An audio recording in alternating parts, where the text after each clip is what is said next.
Hello, hello, hello.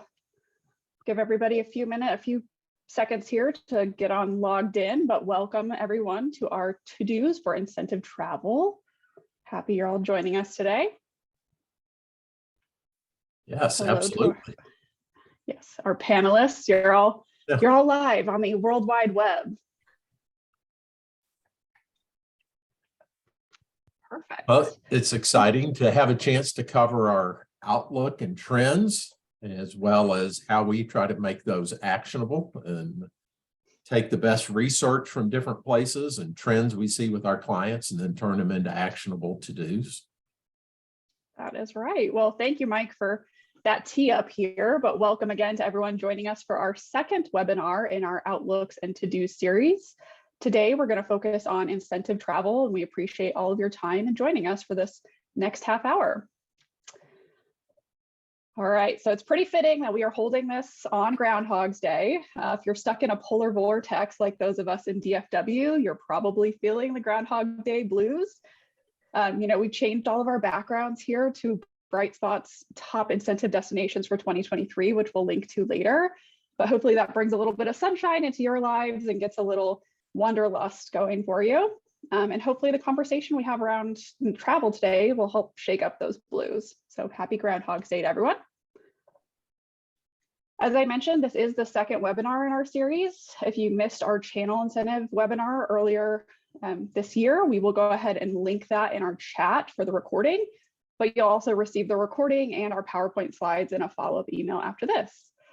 Also in the chat, we're going to link our final webinar in the series, which is to-dos for meetings, and that'll be held next Thursday. So we hope you can join us then as well. Your speakers today are going to be myself. I'm Rachel Buss, the Director of Marketing and Solution Design at BrightSpot. And then we have the two truly esteemed members here, Mike May, our president. He's a past chairman of the Incentive Research Foundation. Thank you, Mike, for joining us. Thank you. And Haley Jump, a senior program manager who works to make all of our clients' dreams come to life. So thank you both for your time today. We're looking forward to hearing from you. Thanks, Rachel. And we also want to hear from our audience. So please make sure to engage with either the chat function or the Q&A box along the way. We'll answer your questions at the end of today's broadcast. But we're going to ask for a little bit of participation up front. We're going to go ahead and launch a poll for you all. That is where you think your next incentive trip will be, or if you know where your next incentive trip will be, go ahead and fill that out. Give you all a few seconds for that.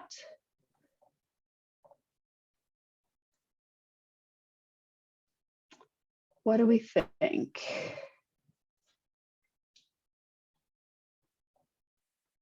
All right, we're going to go ahead and end this and show it.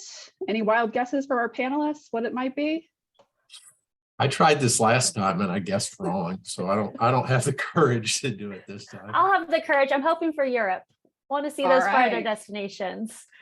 Nice. Well, our results are in, and Mexico was actually the top destination, but you're right, Haley, that Europe is next up after that. So hopefully we can keep that trend going. What do you say? Hey, Rachel, something that I think is fascinating about this is you mentioned IRF earlier, the Incentive Research Foundation. They did a study I think it was last year, called Destination Preferences, where they surveyed companies and attendees. And what ranked number one was Hawaii, number two, Caribbean, then Western US, and then Western Europe. And Mexico wasn't in the top 5, but they also looked at where people are really sourcing within CVent, and within CVent, Mexico was number one. So there's this interesting paradox that, and I think it's reflected in these results, that Mexico is number one, where people are often going because it's the value for the dollar. But yet Hawaii, Caribbean, and Europe are the ones that attendees vote as preferred. Yeah, that is very interesting. Thank you, Mike. Yeah. Awesome. Would you like to take it away, keep that mic going, and lead right into our to-dos? Okay. Yeah. So, mentioned earlier, we bring our minds together. We create a trends and outlook blog that we'll publish shortly, but then we also turn it into a to-do list. So while we're calling this to-dos, it's also going to be a bit of our outlook for this year. And yes, so with that, I think the first one is really all around inflationary pressures. And we called the first, the first trend or outlook, budget busters on airfares. And around the halls of Bright Spot, we've been using a line that we call 30-20-10 as a talking point with clients to remind them of the budget pressures that are going on right now due to inflation. And that is that we're seeing airfares are up approximately 30%. And that's due to increase in fuel as well as increase in travel demand. Hotels are up approximately 20%, which is also due to demand, but maybe that demand is better phrased as compression. We saw revenge travel when we came out of COVID. We also saw that groups and corporations were starting to travel again, as well as leisure travelers. So that's driven hotel rates up. And then food has been driven up by general inflationary pressures. But as it relates to incentive trips that could have been contracted 12 to 24 months ago, we think there's not really a risk on the hotel side because you were probably contracting this year's event before the inflation started. But for this year, we think the big surprise or the big budget buster will be airfares. So our to-do is to revise your forecasts or get more budget, or you're going to have to look elsewhere to trim. So we'll cover some of the trimming ideas here in a little bit, but 30-20-10 is a good talking point when you're communicating the need for budget to your senior management. Great. Awesome. I think we're all seeing that. Yes, for sure. So next on the list, we're saying for 24, look to fewer or shorter if needed. So what do we mean by that? So when contracting your future 2024 incentive trips, some companies understand the new 30-20-10 costs that Mike just spoke about and are increasing budgets accordingly. But we're also seeing that many companies have restricted budgets, whether that is due to public company financial restrictions or underlying business impacts on their revenues or operating costs. So if get more money is not an option, sales leaders are going to have to be forced to either lower the number of winners, shorten the trip by a day, or pull the reward trip a little closer to home. So the to-do here is pitch your CFO with this industry data to help make those decisions. Here. That's good. Of course, at the end of this, we will provide the slides that it could be some of that. If you want to use that as part of a presentation, you are certainly welcome to. All right. Mike has the next tip. Yeah. Okay. So the next one is partly a response to those budgetary pressures, which is a trend towards more free time. And there are two interesting studies that we've seen in probably the last year or two. The first one is from IRF, and I referenced it earlier. It's what they call the 22 Destinations Preferences Study. And in that, there was a question asking, what is the most important quality of a trip?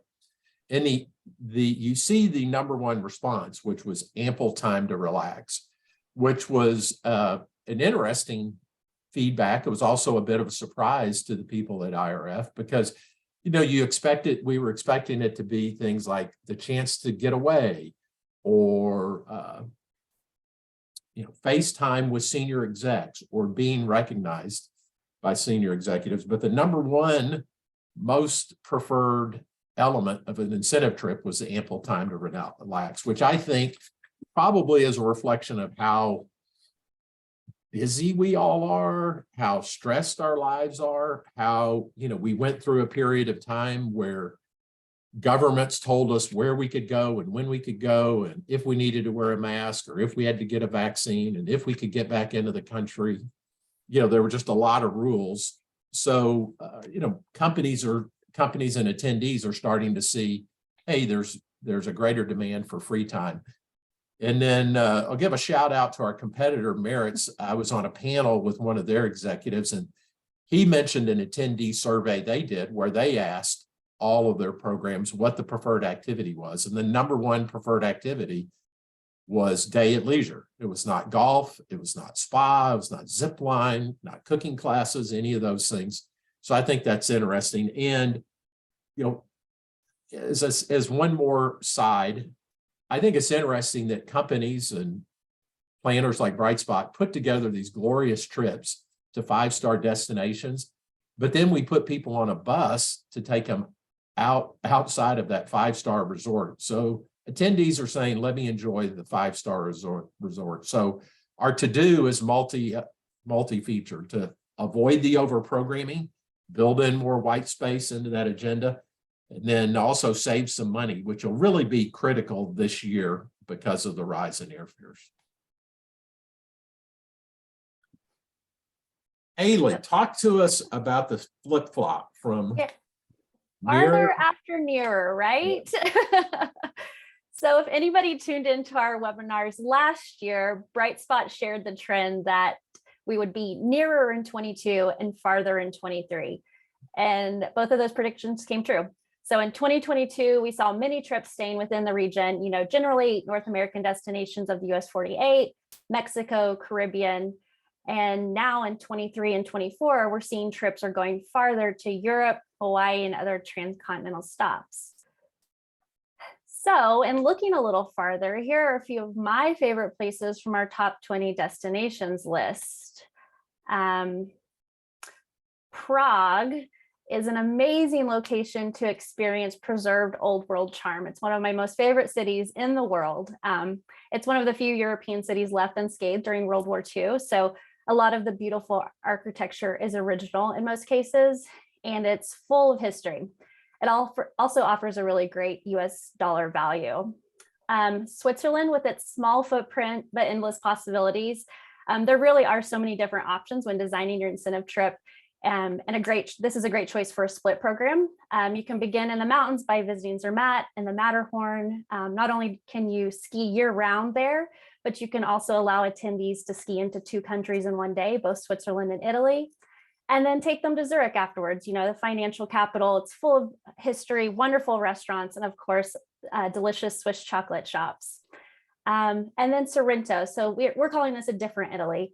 You know, many attendees may have been to Rome and Florence, but not down to the Amalfi Coast. So take them down for a little fun in the sun. There's a ton of Roman history still down there. Maybe a day trip to Pompeii, and of course, some limoncello tasting.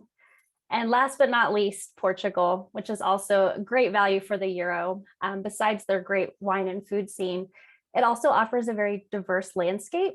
You can visit the beach, go to the Sintra Mountains and Lisbon City Center all in one day. So just some ideas, and the to-do here is definitely broaden your horizons and promote the farther bucket list destinations to drive your sales. I think, Haley, you know, what I love that you highlighted there is, you know, those may be places that people haven't been to. Maybe they've been to London, right, Paris, Rome or something, but, you know, these are sort of that next step in your bucket list checklist. Absolutely. Rachel, were you going to add something? I was just going to say, if anyone's looking for more inspiration, we have tagged or linked our top 20 destinations for 2023 as well in the chat. So if you want to start wondering of where you want to go in 23, 24, take a look there. Some great destinations. And Haley, we didn't script this, so this may be a little bit of a risk here, but are you going to any of these this year with your clients? I am actually. So I am heading to Portugal in May for a tech company's top performers club. And so, yeah. And then last year I did take a group to Switzerland as well. So yes, I have been here. She's well versed. I knew we had trips going to many of these places, but yeah, they've all been popular. Yes, absolutely. Yeah. So, you know, the next trend, as well as to do, is to take a new look at qualification rules. And, you know, we've gone through a lot of changes the last 3 years. There's a saying that I heard that politicians use, which make all of us voters and taxpayers cringe. But the politicians say, don't let a crisis go to waste.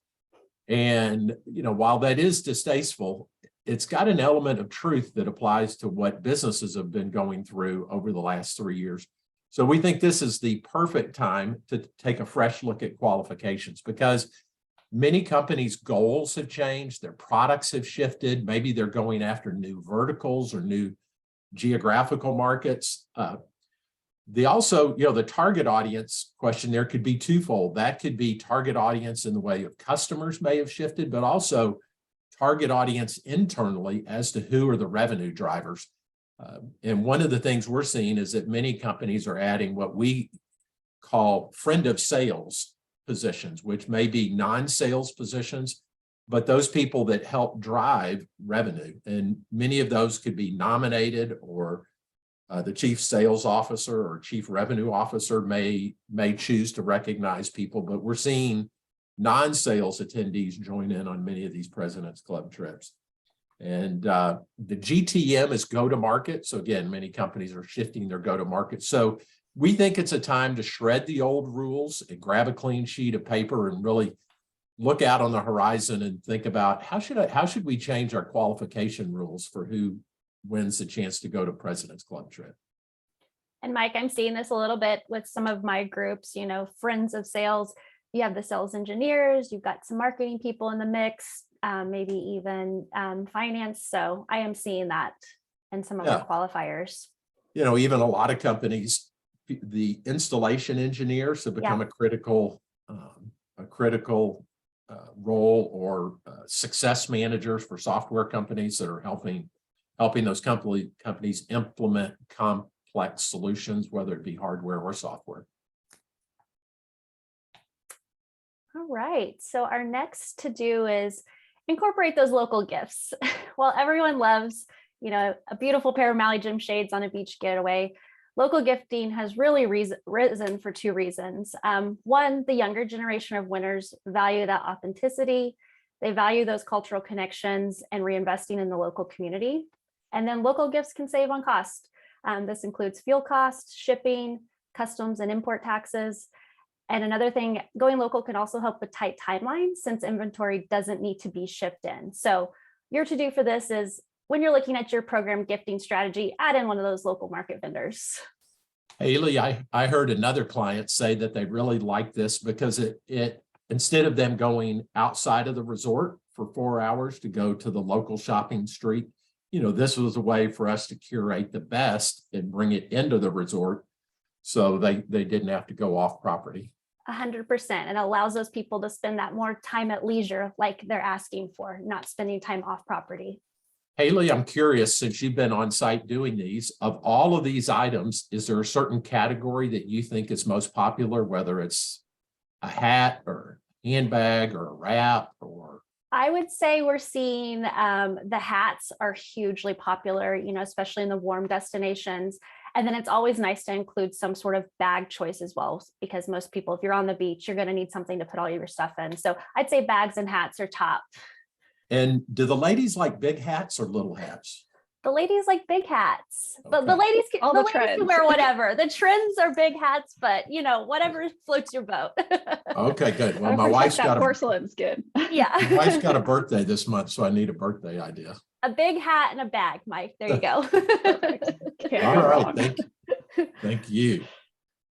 Let's see. The next one is, recognize to retain. So, besides being a cute little alliteration, I think this is a huge item, because if we could sit down with any CEO and interview them about what's the most important to them, it's going to be talent. Every survey you see, whether it's Gallup or Forrester or some other consulting firm, talent is always the top of CEOs' concerns. And that is retention of talent, it's development of talent. And in the sales area, a big one is enablement of talent. So, everybody knows that these trips are great for recognition, but it's even more so true now with what we've called the great reshuffle, with people moving around. It's creating a threat to companies' underlying business. So our to-do is have a trip and surprise and delight those winners. And maybe if I could add one more to-do, A critical success factor is if the company executives engage with the attendees. Some of the best trips we see are where the company executives are not hanging out in a suite over in the corner of the property, but they're right there in the flow when attendees are arriving, and they're shaking hands and giving hugs, patting people on the back. That really drives something culturally huge inside of companies when the executives are interacting with attendees.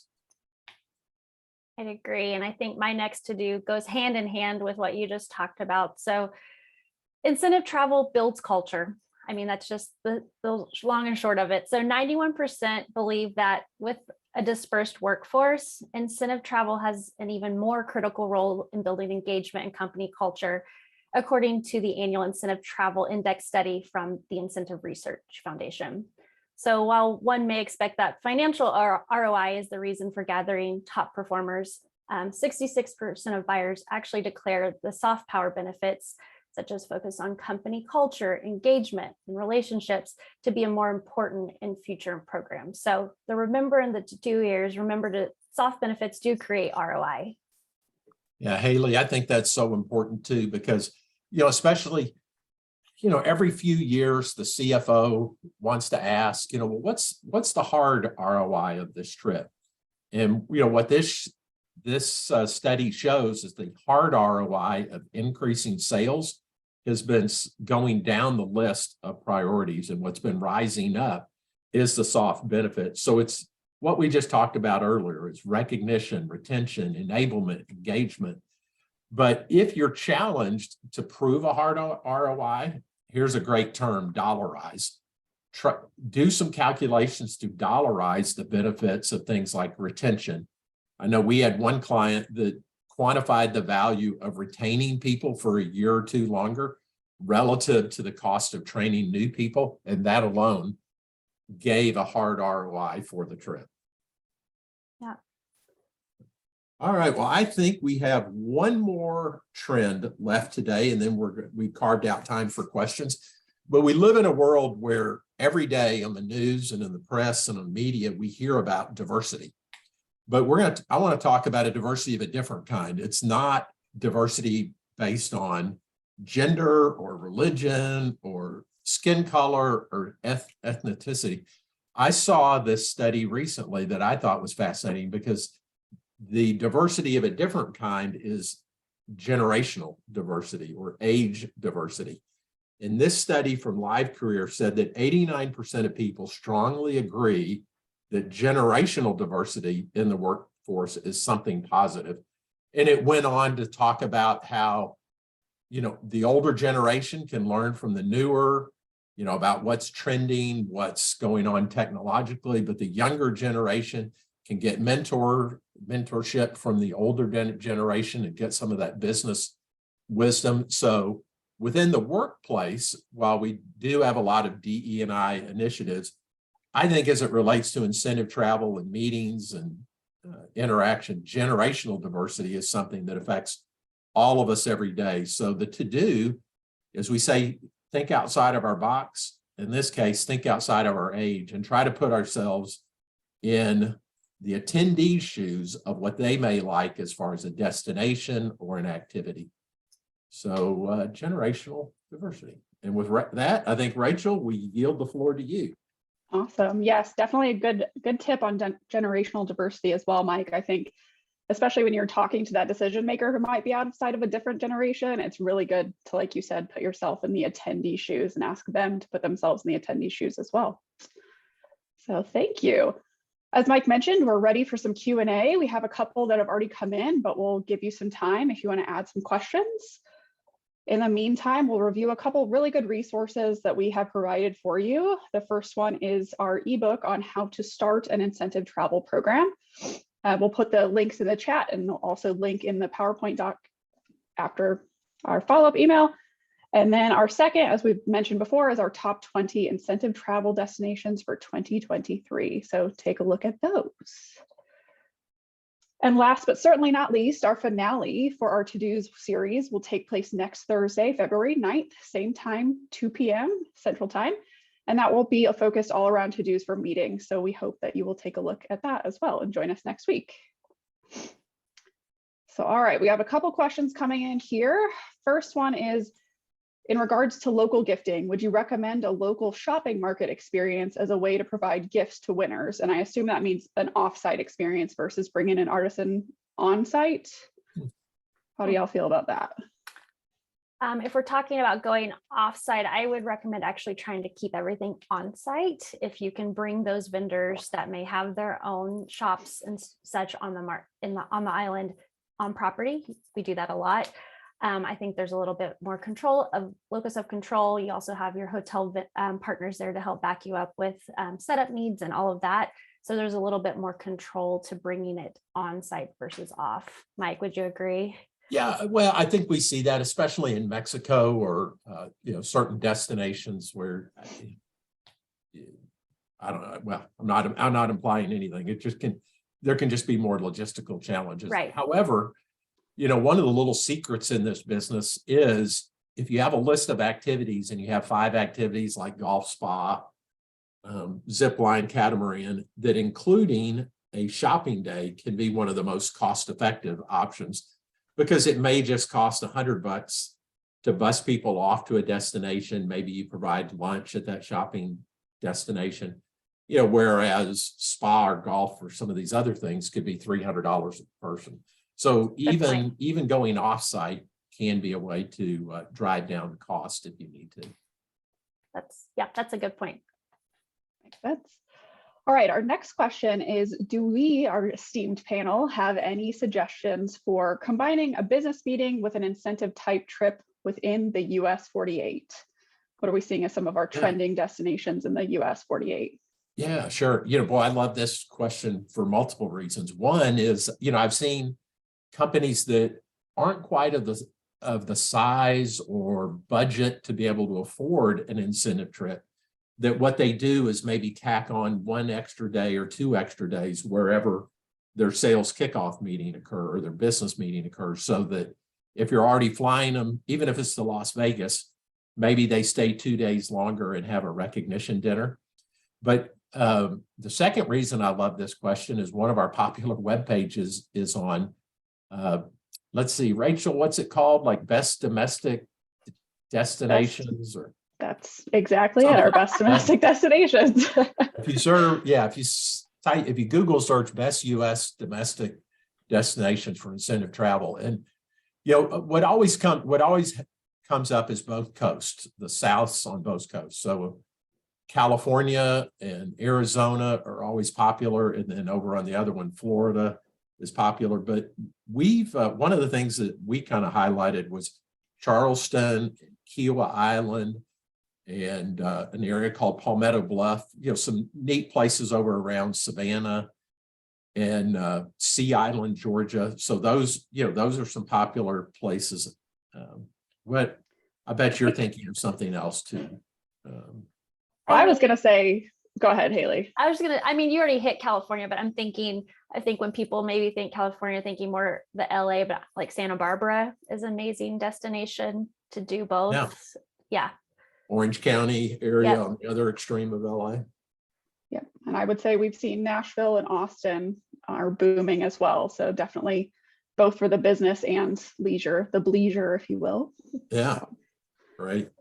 Awesome. Well, I know we've only got a few minutes left, so we'll kind of go through a few more here. One is, how do you stay on top of travel advisories and procedures? For example, we recently learned that Mexico is not requiring immigration forms anymore. How does our team stay on top of those trends? I would say each manager and account executive tries to keep track of the destinations they're working on, but we put together what we call a ESG event specifications guide, and we do reviews of that at 30 days out and 7 days out. And we're checking what the travel advisories are at that time, because it's been very fluid. Hopefully it's going to settle down going forward. Well, just to piggyback on that, a couple other things, we do rely on our local partners as well to, keep us abreast of those situations. And then as a team on the operations side, we also sign up for STEP, which is the travel.state.gov, where they send out, advisories and such about the countries you're traveling to, but definitely relying on our local partners as well. Very true. With that, we are at our 2:30 mark. Mike, would you like to wrap us up here? Sure. Thank you for all those questions and interaction. Thank you for sharing 30 minutes of your day. We will send out slides, but as recap, remember to really watch airfares this year. They're going to sneak up and be the budget buster. For 24, you may need to do fewer attendees or bring the trip shorter if inflation is pushing against you. Put more free time on the agenda to lower your costs, but more importantly, to please attendees. Look at going farther after you've stayed nearer, if your budget will allow. Take a fresh look at qualification rules. Take Haley's ideas and look at local gifting as an alternative, especially if you're going to a cultural destination that has something unique about it.